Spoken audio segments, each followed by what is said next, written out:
Hi friends, welcome to குக்ஹவுஸ் சமையல். வாங்க இன்னைக்கு சுவையான ஆரோக்கியமான வெஜிடபிள் ஆம்லெட் செய்கிறது எப்படின்னு பார்க்கலாம். அதுக்கு 2 உருளைக்கிழங்க தோல் நீக்கிட்டு சிறிய துண்டுகளாக கட் பண்ணி எடுத்திருக்கேன். அதே போல் கேரட்டையும் 2 கேரட் எடுத்திருக்கேன்.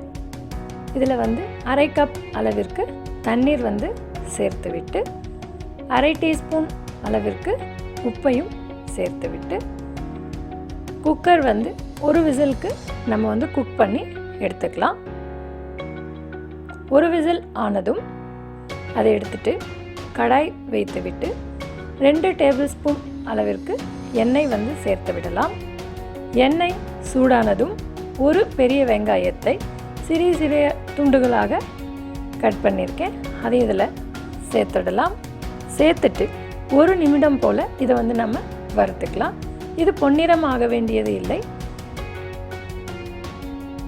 இந்த ஸ்டேஜில் 1/4 டீஸ்பூன் அளவிற்கு மிளகாய் தூள் அதையும் சேர்த்துடலாம். 1/4 டீஸ்பூன் அளவிற்கு உப்பு அதையும் சேர்த்துடலாம். சேர்த்து விட்டு 1 நிமிடம் போல் இதை நம்ம ஃப்ரை பண்ணிக்கலாம்.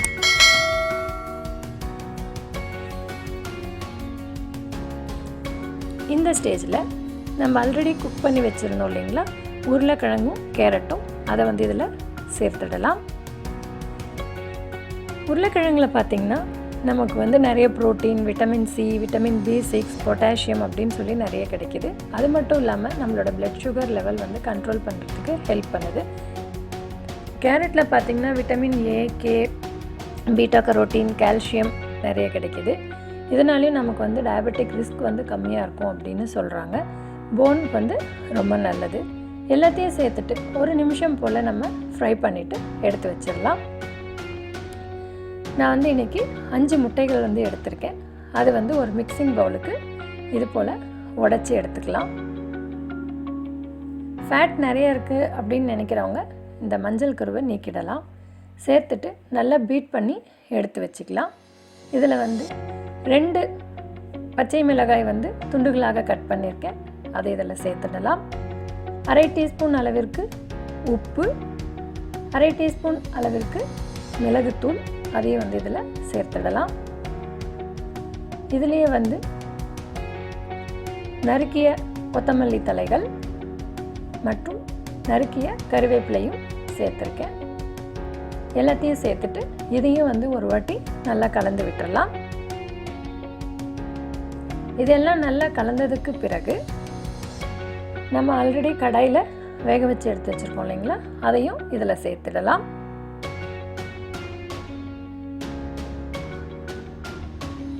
அதையும் சேர்த்துட்டு இன்னொரு வாட்டி மிக்ஸ் பண்ணி விட்டுடலாம். எல்லாம் நல்லா மிக்ஸ் ஆனதற்கு பிறகு நம்ம இன்றைக்கி இது ஒரு கடாயில் தான் வேக வைக்க போகிறோம். கடாயில் 1 டேபிள் ஸ்பூன் அளவுக்கு எண்ணெய் சேர்த்துக்கோங்க. கடாய் சூடானதும் நம்ம கலந்து வச்சுருக்கக்கூடிய கலவையை இதில் சேர்த்துடலாம்.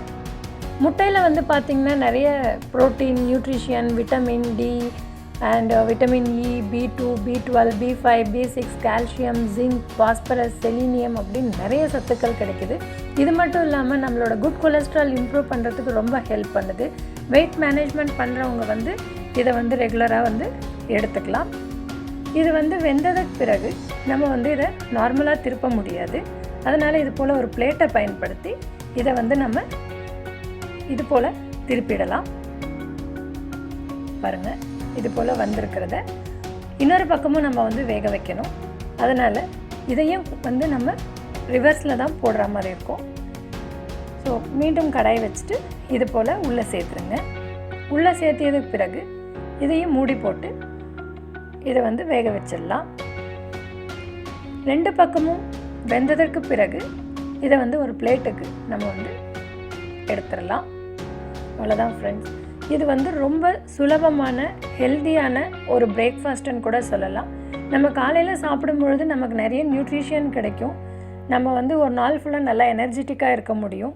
நீங்களும் வீட்டில் ட்ரை பண்ணி பாருங்கள். இதுக்கு ரொம்ப டைம் எடுக்காது. பிடிச்சிருந்தனா என்னோட சேனலுக்கு சப்ஸ்கிரைப் பண்ணுங்கள், கமெண்ட் பண்ணுங்கள், ஷேர் பண்ணுங்கள். உங்களுக்கு இது போல் என்னுடைய இன்னும் பல வீடியோக்கள் வந்து சேரும்.